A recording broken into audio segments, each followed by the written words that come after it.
नमस्कार, आप देख रहे हैं सिटी सेंटर शो। मुंबई से मैं हूं पूजा भारद्वाज और शो की शुरुआत कर रहे हैं दिल्ली एनसीआर की खबर से। दिल्ली एनसीआर में प्रदूषण से हालात बहुत ज्यादा बिगड़ गए हैं। प्रदूषण अब गंभीर स्तर पर पहुंच चुका है। दिल्ली की सिटी फोर्ट रोड पर AQI 448, लाजपत नगर में 477, आनंद विहार में 464 रहा। AQI का इस स्तर पर पहुंच जाना बहुत ही खतरनाक है, खासतौर पर बच्चों और बुजुर्गों के लिए। दिल्ली में PM 2.5 का स्तर WHO की लिमिट से 80 गुना ज्यादा है। प्रदूषण के खतरनाक हालात के चलते दिल्ली के स्कूलों में 5वीं तक की क्लास 8 नवंबर तक के लिए बंद कर दी गई है। 5वीं से ऊपर की क्लास के छात्रों के लिए आउटडोर एक्टिविटी भी 8 नवंबर तक बंद है। और स्क्रीन पर इस वक्त आप दिल्ली और गुरुग्राम की 2 तस्वीरें देख रहे हैं। दोनों ही शहरों पर धुंध छाई हुई है जो आपको बहुत बीमार कर सकती है।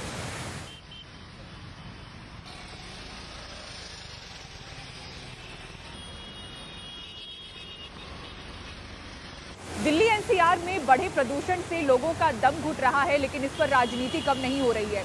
दिल्ली के मुख्यमंत्री अरविंद केजरीवाल कह रहे हैं कि इसका हल केंद्र निकालेगा। केंद्रीय कृषि मंत्री कह रहे हैं कि पराली से निपटने के लिए सबसे ज्यादा पैसा पंजाब को दिया गया और अगर मंशा हो तो इससे निजात मुमकिन है।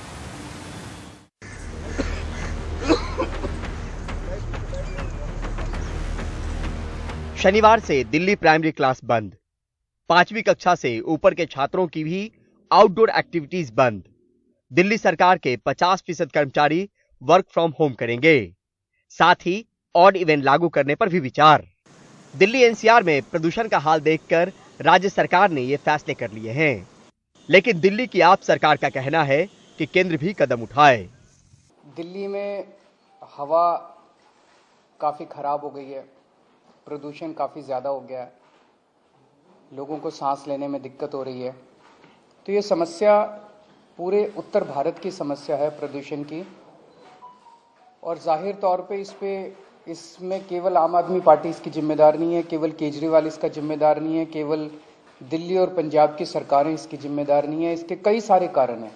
इसके ऊपर स्पेसिफिक कदम उठाने पड़ेंगे ताकि पूरे उत्तर भारत को प्रदूषण से बचाया जा सके।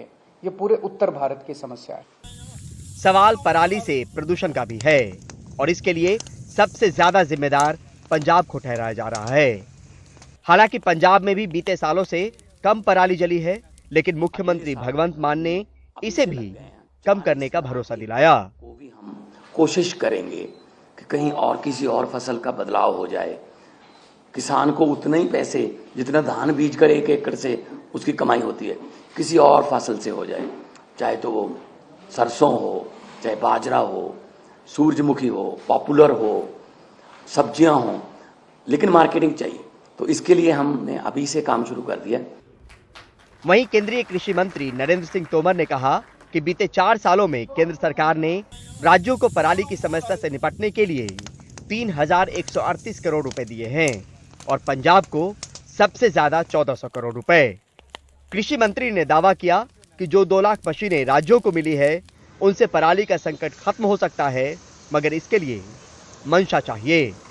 5-6 दिन पहले ही सभी राज्यों के साथ बैठक की है, जिस बैठक में सभी राज्य के अधिकारीगण या मंत्रीगण उपस्थित थे। आज भी ये कार्यशाला यहाँ संपन्न हो रही है। इससे पहले भी समय समय पर केंद्र राज्यों के साथ इस मामले में चर्चा करता रहा है और भी कोई चर्चा करना चाहे तो केंद्र सरकार की ओर से आमंत्रित है। हमारे बिहार में एक कहावत है, भोज के वक्त कुम्हर रोकना। यही हाल प्रदूषण को लेकर भी है। चिंता मौसमी है तो ठोस हल भला कैसे निकले। नई दिल्ली से अपने सहयोगी शरद शर्मा के साथ Parimal Kumar, NDTV India. Delhi NCR बुरी तरह से जहरीली हवा से घिरा हुआ है और इस मौसम में जलाई जाने वाली पराली इसके लिए बड़े तौर पर जिम्मेदार है। इस मुद्दे पर खूब राजनीति हुई, पंजाब में सरकार भी बदली, लेकिन पराली जलाए जाने की समस्या का हल नहीं निकला। पटियाला से वेदांत अग्रवाल की ये ग्राउंड रिपोर्ट देखिए। ये तस्वीरें पटियाला के सिद्धूवाला गांव की है। रात के 8 बज रहे हैं और आप यहाँ देख सकते हैं कि पराली अभी भी जल रही है। और यहाँ पर ये जो तस्वीरें हैं ये रियलिटी है, ये असलियत है कि आज का किसान मजबूर है पराली जलाने पर और किस तरीके से इसको सरकार ने किस तरीके से इनको संसाधन नहीं दिए हैं ताकि वो पराली जलाना बंद कर किसी और एडवांस्ड तरीके से पराली से डील कर सकें। हमारे साथ कुछ किसान यहाँ पर मौजूद हैं, आइए उनसे जानते हैं पहले कि क्यों आज का किसान मजबूर है। सर, आप अपना नाम बताएं सबसे पहले। हमारा नाम हरनेक सिंह है। आप सबसे पहले बताइए कि आप पराली जल रही है, आप जानते हैं कि दिल्ली के प्रदूषण में इसका खराब असर पड़ता है। दिल्ली में नहीं जाता, तुसी पटियाले वग जाओ, पटियाले उरे देखो ऊपर तारे दिख रहे ने, जे प्रदूषण हो जाएगा तारे नहीं दिखणगे। बिल्कुल इसका प्रदूषण नहीं, 4.5% 6 होगा हद, एदो ਵੱਧ प्रदूषण नहीं है। वो भी 15 दिन। फिर बाकी सानू जे साधन देण असी बिल्कुल नहीं लाउंदे, ਅਸੀਂ ਤਿਆਰ ਹਾਂ। ਮਤਲਬ ਸਾਨੂੰ ਟ੍ਰੇਲ ਦੇਣ, ਮਸ਼ੀਨਾਂ ਦੇਣ ਬੇਲਰ ਬਣਾਉਣ ਵਾਲੀਆਂ, 8 दिन ਦੇ ਅੰਦਰ ਅੰਦਰ ਸਾਤੋਂ मतलब ਬੰਦਾ ਛੱਡ ਦੇਣ। ये बेलर और सीडर पर स्विच करते हैं तो जो कॉस्ट है वो कॉस्ट पर एकड़ के हिसाब से बहुत ज़्यादा आएगी। तो सरकार को कुछ इंसेंटिवाइज करना पड़ेगा, सरकार को कंसेशंस देने पड़ेंगे अगर वो चाहते हैं कि पराली ना जलाई जाए। सर, आप अपना नाम बताइए। आप नाम बताइए। हमारा नाम शेर सिंह सिद्धूवाड़ा जी, आप ही बताइए कि कई लोगों का ये कहना है कि ये माइंडसेट ऐसा है किसान का सोच ऐसी है कि वो जो बेलर सीडर पर जाने नहीं चाहता है, वो पराली जलाना, क्योंकि सदियों से ये चला आ रहा है इसलिए पराली जला रहा है। नहीं, ऐसी कोई बात नहीं है। हम भी मजबूर हैं पराली जलाने के लिए। सानू कोई चाव नहीं है, साढ़े मन में कोई खुशी नहीं है कि हम पराली जलाएं। पहले धुआं हमको लगता है, बाद में आगे जाएगा। इसलिए असी मजबूर हैं। गवर्नमेंट ने हमको कुछ भी नहीं दिया, ना कोई प्रोडक्ट दिया है, ना कोई मशीनरी दिया है, ना कोई पैसा दिया है, ना हम गरीब आदमी खरीद भी नहीं सकते। जी, तो बहुत ज़रूरी बात वो ये कह रहे हैं कि ये जो प्रदूषण है जो पराली से निकलता है, ये प्रदूषण पहले किसान को लगता है, फिर वो राजधानी दिल्ली तक पहुंचता है। तो ये बहुत कुछ सोचने के लिए इन किसानों ने हमको दिया है। और आज भगवंत मान और अरविंद केजरीवाल ने कहा कि अगले साल तक किसानों के साथ मिलकर वो कोई नया सोल्यूशन लेकर आएंगे। पर याद रखिए कि इस बार भी यही फेमिलियर विजुअल्स, यही जो हम हर साल देखते हैं, वही तस्वीरें सामने आई। पटियाला में कैमरा पर्सन संजय कौशिक के साथ वेदांत, एनडीटीवी। दिल्ली में नगर निगम चुनाव की घोषणा हो गई है। निगम के 250 सीटों के लिए 4 दिसंबर को वोट डाले जाएंगे। 7 दिसंबर को नतीजे सामने आएंगे। सीधे कहें तो गुजरात विधानसभा चुनाव और दिल्ली में नगर निगम चुनाव एक साथ होंगे। डेट ऑफ पोल। आखिरकार दिल्ली नगर निगम चुनाव की घोषणा हो गई है। दिल्ली में 4 दिसंबर को नगर निगम चुनाव के लिए वोट डाले जाएंगे और 7 दिसंबर को नतीजे आएंगे। इशू ऑफ नोटिफिकेशन जो होगी वो 7 नवंबर, लास्ट डेट फाइलिंग नॉमिनेशंस की 14 को होगी, स्क्रूटिनी ऑफ नॉमिनेशन 16 को होगी, लास्ट डेट ऑफ विड्रॉल जो है वो 19 नवंबर है, डेट ऑफ पोल 4 दिसंबर होगी, काउंटिंग ऑफ वोट्स 7 दिसंबर। दिल्ली नगर निगम में बीते 15 सालों से बीजेपी का शासन है। बीजेपी को उम्मीद है कि उसका किला बरकरार रहेगा, जबकि आम आदमी पार्टी उम्मीद कर रही है कि विधानसभा की तरह नगर निगम भी वही जीतेगी। कांग्रेस भी जीत का दावा कर रही है। भारतीय जनता पार्टी पुनः चौथी बार हम दिल्ली की नगर निगम में हम पूर्ण बहुमत के साथ आएंगे, पिछली बार से ज्यादा सीटों के साथ। भारतीय जनता पार्टी को पता है कि 7 तारीख में वो दिल्ली हारेंगे और 8 तारीख को गुजरात हारेंगे। कोरोना में हमने दिल्ली जीता था, बाई इलेक्शन में 1 सीट जीते थे, और इस बार नगर निगम में हम दिल्ली जीतेंगे। दिल्ली नगर निगम के चुनाव अप्रैल में होने थे, लेकिन मार्च में चुनाव घोषित करने के लिए चुनाव आयोग ने प्रेस कॉन्फ्रेंस बुलाई। उससे पहले ही केंद्र सरकार ने संदेशा भेज दिया कि तीनों नगर निगम को एक कर रहे हैं। इसके बाद तीनों नगर निगम को एक किया गया और अब एकीकृत नगर निगम के चुनाव घोषित हो गए हैं। पिछले कुछ महीनों से लगातार जो अटकलें लग रही थी वो सच साबित हो गई हैं। अटकलें ये लग रही थी कि क्या गुजरात विधानसभा चुनाव के साथ ही दिल्ली में एमसीडी चुनाव भी होंगे, तो ये जो अटकलें हैं ये सच साबित हो गई हैं। बिल्कुल दोनों चुनाव साथ साथ ही होंगे।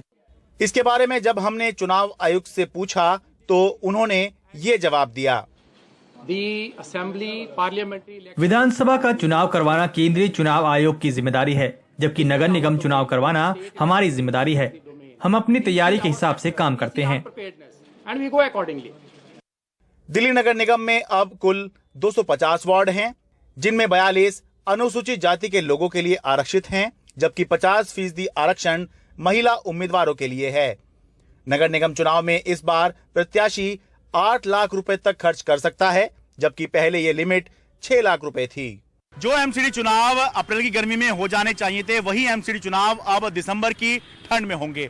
वैसे हम मीडिया वालों के लिए तो ठीक ही है, क्योंकि गर्मियों के मुकाबले सर्दियों में चुनाव कवर करना कम मेहनत और कम चुनौती का काम है। दिल्ली से अपने कैमरा सहयोगी कानन पात्रा और सहयोगी परिमल कुमार के साथ मैं शरद शर्मा, एनडीटीवी इंडिया। और आम आदमी पार्टी के राष्ट्रीय संयोजक अरविंद केजरीवाल ने ऐलान कर दिया है कि ईसूदान गढ़वी गुजरात में मुख्यमंत्री पद के उनके उम्मीदवार होंगे। अपनी उम्मीदवारी के ऐलान के बाद ईसूदान गढ़वी ने कहा कि राजनीति में आना आम आदमी का शौक नहीं, मजबूरी है। गुजरात के लोगों की पीड़ा मुझसे देखी नहीं गई। वहीं अरविंद केजरीवाल ने कहा कि गुजरात की जनता परिवर्तन का मन बना चुकी है और जनता ने अपने नए सीएम का नाम चुन लिया है। ईसूदान गढ़वी से खास बातचीत की हमारी सहयोगी तनुश्री पांडे ने।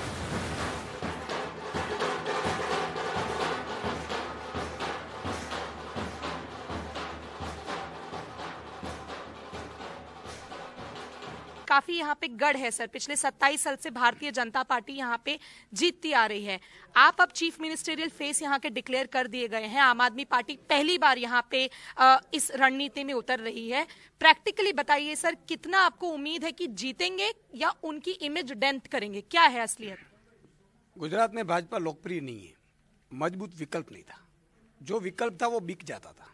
गुजरात की जनता विश्वास करे तो किस पर करे। 2017 में 99 पे बीजेपी थी। अगर गढ़ होता तो 150 सीट नहीं होती क्या? इसलिए किसी का गढ़ नहीं होता है, गढ़ सिर्फ जनता का होता है, पहली बात। दूसरी बात कि आम आदमी पार्टी और अरविंद केजरीवाल जी उम्मीद बने हैं गुजरात की। आज किसानों को उम्मीद है, 53 लाख किसान है, वो किसान समाज बनकर वोट करने वाले हैं। 50 लाख बेरोजगार युवा हैं, उनको उम्मीद है अरविंद केजरीवाल जी पे। जो कहते हैं वो करते हैं। वो पेपर लीक के बिना एग्जाम लेंगे तो वो वोट करेंगे। आप यहाँ देखो, कर्मचारी वर्ग, इतना शोषण होता है आउटसोर्सिंग कर्मचारियों का, वो 8.5 लाख यहाँ परिवार के साथ वोट करेंगे। यहाँ देख लीजिए आप, गरीब वंचित शोषित महंगाई से पीड़ित है, वो वोट करेंगे। तो एक बार आप देख लीजिए गुजरात में क्यों उम्मीद बनकर आम आदमी खड़ी है। इसलिए क्योंकि लोग तो इंतजार कर रहे थे, अच्छा विकल्प नहीं मिल रहा है। और इस बार अरविंद केजरीवाल जी, उनकी गारंटियां लोगों में, हमारे लाखों कार्ड बिके। लोग इंतजार कर रहे थे, ढूंढ रहे थे कि आम आदमी पार्टी का गारंटी कार्ड कहाँ है। क्यों? क्योंकि अरविंद केजरीवाल जी जो बोलते हैं वो करते हैं। आज दिल्ली में अच्छी स्कूलें की, मोहल्ला क्लिनिक की, महिला मोहल्ला क्लिनिक चालू किया, अब करप्शन फ्री किया। पंजाब में आप चले जाओ, करप्शन फ्री हो गया। पंजाब में आप के कोई मांगता है अगर करप्शन, ऑडियो वीडियो रिकॉर्डिंग कर लो, वो जेल में चला जाता है। पंजाब में 3 महीने के अंदर बिजली फ्री कर दी। आप देख लीजिए, अगर यहाँ दूसरी सरकार होती 4.5 साल बाद जागती। हम चुनाव के लिए राजनीति नहीं कर रहे हैं, हम गुजरात की जनता के लिए, देश की जनता के लिए राजनीति कर रहे हैं। और हमें पूरी उम्मीद है कि अरविंद केजरीवाल जो बोलते हैं वो करते हैं, इसलिए गुजरात की जनता विश्वास करेगी। जैसे ही आप अगर आम आदमी पार्टी सरकार में आती है गुजरात में, व्हाट आर दोज 3 थिंग्स? पहली वो 3 चीजें जिसमें आप आते ही एक्शन लेंगे या आते ही उनको ठीक करेंगे या उन पे काम करेंगे। पहली 3 चीजें बता दीजिए। देखो, मैं किसान का बच्चा हूँ, मैंने किसानों की मुश्किलें बहुत देखी है। मैं पहले तो 1 टाइम उनके कर्जे माफ करेंगे। कर्जे माफ करने के बाद किसानों को 3 की बहुत जरूरी है। एक तो दाम मिलने चाहिए, दूसरी उनको बिजली मिलनी चाहिए 12 घंटे दिन में मिलनी चाहिए, और तीसरी सिंचाई की व्यवस्था उपलब्ध कराएंगे 1.5 साल के अंदर। दूसरा, भ्रष्टाचार खत्म करेंगे। हम एक नंबर डिक्लेयर करेंगे, उसमें अगर आम आदमी पार्टी का मंत्री भी होगा तो वो भी जेल में जाएगा। तो ये जो पैसे बचेंगे, तो 1 मार्च से हम सभी की, भाजपा के पन्ना प्रमुख की भी बिजली फ्री करेंगे, कांग्रेस के कार्यकर्ताओं की भी बिजली फ्री करेंगे। और अच्छा, अब तक ये लोगों के लिए फ्रीबीज था, आप लोग सरकारी पार्टीज के लिए भी फ्रीबी वो कर देंगे? बिल्कुल। वो देखो, पन्ना प्रमुख है, मैं तो मान रहा हूं कि पन्ना प्रमुख को भी बोल रहा हूं कि अगर आप भाजपा को वोट देंगे तो वो क्या करेंगे, अपने नेता को बड़ा बनाएंगे। लेकिन आप आम आदमी को वोट करेंगे, आपकी बीवी को बिजली बिल भरना नहीं पड़ेगा, हम भरेंगे। और ये अरविंद केजरीवाल जी ने वादा किया है। महिलाओं को 1000 रुपया सम्मान राशि का बात है, 3000 बेरोजगार युवाओं को भत्ते की बात है, और नवंबर तक हम सभी सरकारी जो कचहरियों में खाली जगह है वो भरेंगे। मोदी सरकार के महत्वाकांक्षी बुलेट ट्रेन प्रोजेक्ट को पहले 2023 में पूरा करने का लक्ष्य रखा गया था। बाद में टारगेट बदला, 2026 कहा गया हाल फिलहाल में। लेकिन अब आरटीआई से खुलासा हुआ है कि इस प्रोजेक्ट के पूरा होने की समय सीमा तय नहीं हो पाई है, क्योंकि महाराष्ट्र में अभी तक भूमि अधिग्रहण पूरा नहीं हुआ है। और जब तक ये नहीं हो जाता, समय सीमा तय करना मुश्किल है। तो आखिर कब दौड़ेगी बुलेट ट्रेन, देखिए रिपोर्ट। देश में लोगों को लंबे वक्त से बुलेट ट्रेन का इंतजार है।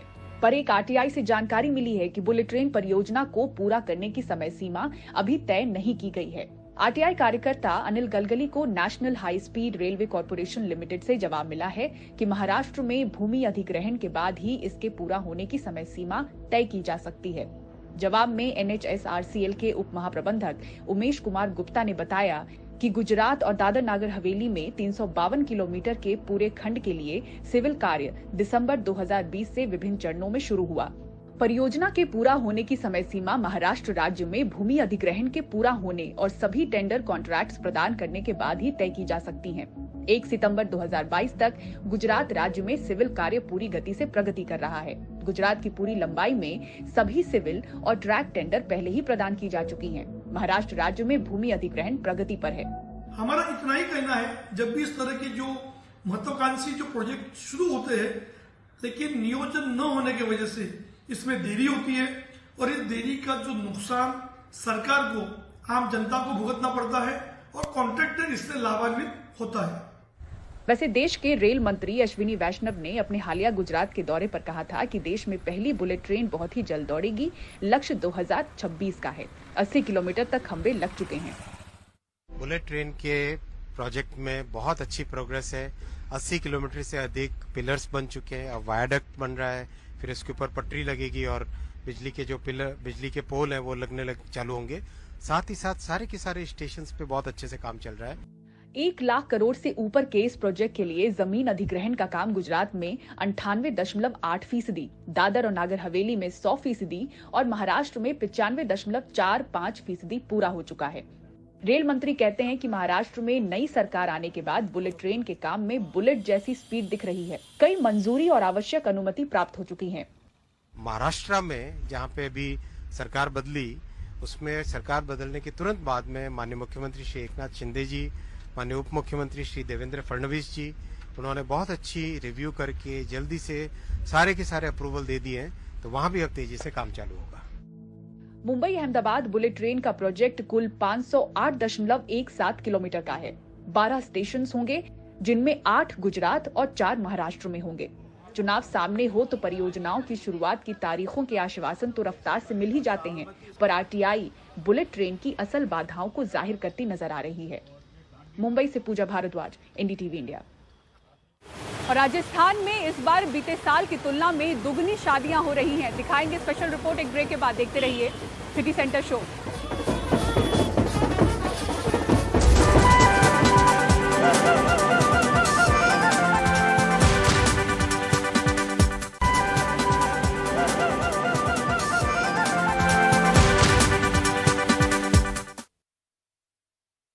पाकिस्तान के पूर्व प्रधानमंत्री इमरान खान की कल हत्या की कोशिश की गई थी। उसके बाद आज उन्होंने कहा कि उनको 4 गोलियां लगी थी। इमरान ने कहा, मुझे एक दिन पहले ही पता चल गया था कि मुझ पर हमला होगा।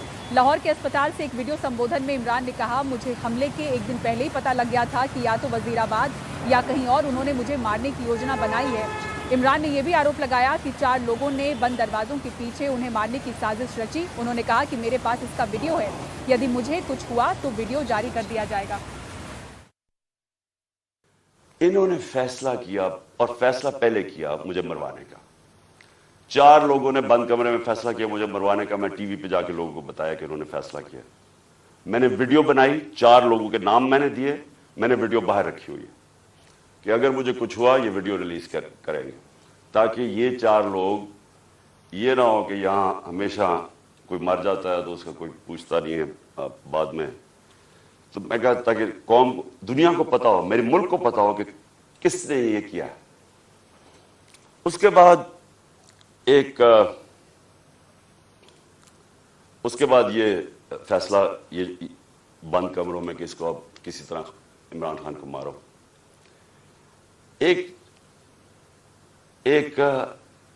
अच्छा, और मुझे खबरें किधर से आती है अब मैं ये भी आपको बता दूं कि मुझे कैसे पता चलता है।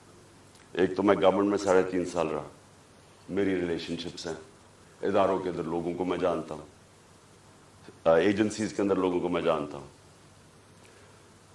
वैसे जो इदारों के अंदर, सारे इदारों के अंदर जो बाहरी अक्सरियत है वो सब मुतनफर है जो हो रहा है पाकिस्तान के साथ।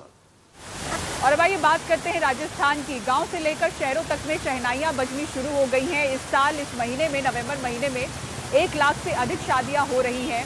बैंड बाजा और बारात के लिए शुभ मुहूर्त की 4 नवंबर से ही शुरुआत हो गई है और शादियों की इस बार कतार देखें तो बीते साल से दुगनी शादियां इस बार हो रही हैं और इस बार मेहमानों की संख्या पर भी कोई पाबंदी नहीं है। हर्षा कुमारी सिंह की ये रिपोर्ट देखिए।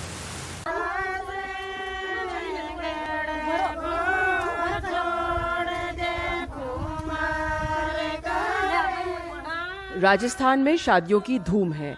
देव उठनी एकादशी से शुरू हुआ शादी का सीजन अब बैंड बाजा और बारात को लेकर आया है और इस बार मेहमानों की संख्या पे कोई भी रोक टोक नहीं है। ये तो बहुत बढ़िया हो गया है। हमारे जैसे भैया की शादी हुई थी लॉकडाउन में, तो जैसे गेस्ट वगैरह थे वो भी कम आ रहे थे। डर भी बहुत ज़्यादा था कि किसी की बीमारी ना हो जाए। पहले तो बहुत ज़्यादा दिक्कत आ रही थी, अब बहुत बढ़िया हो गया। डर भी इतना नहीं है बट थोड़ा बहुत कम है। सैनिटाइजर वगैरह सब कुछ हमने कर दिया है। बाकी गेस्ट वगैरह सब रेगुलर आ रहे हैं जैसे पहले आते थे। अब मेरी और मेरी सिस्टर बड़ी दीदी रिंकू दीदी की शादी है। हम सबको बुला रहे हैं, सब खुश हैं। मैं भी इस बात से खुश हूँ कि पहले कोरोना था कोई बात नहीं, बट अब सबको बुला पा रहे हैं। मैं बहुत खुश हूँ इस बात से।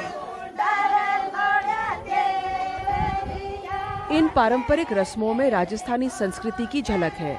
कोविड की पाबंदियां हटने से खुशियों का ये सीजन कुछ और खास हो गया है। कोरोना काल में जो शादियां हो रही थी, जो भी फंक्शन होते थे, उनमें बहुत घुटन फील होती थी। उसमें सब परिवार एकजुट नहीं रह पाते थे। जैसे गाँव में बड़े बड़े परिवार है, रिश्तेदारियां भी बहुत ज़्यादा है। कोरोना काल में बहुत ज़्यादा घुटन हो गई थी। न तो स्वतंत्र होकर के कोई कार्यक्रम कर सकते थे, न ही कहीं एक जगह बैठ सकते थे, न ही कहीं जा सकते थे। तो आज उस चीज़ से हमें निजात मिल गई लोगों को और स्वतंत्र होकर के हर कार्य कर रहे हैं। और जो भी कार्यक्रम हम तय करते हैं, भाई अपने 1500 व्यक्ति आएंगे, 2000 व्यक्ति आएंगे, तो निडर होकर के उसकी व्यवस्था भी करते हैं और निडर होकर के उस कार्यक्रम को सफल भी करते हैं। शादी से जुड़े कारोबार में फिर रौनक लौट आई है। पहले कोरोना था इसलिए थोड़ी कमाई कम होती थी और 50 आदमी का खाना बनता था। और अभी क्या है कि थोड़ा थोड़ा बहुत है तो जरूर कोरोना, पर बीतना नहीं है। अभी जी हाँ, खाना वाना बढ़िया चलता है। 2000 आदमियों के लगभग 2500 लगभग 4000 आदमियों को भी खाना चलता है।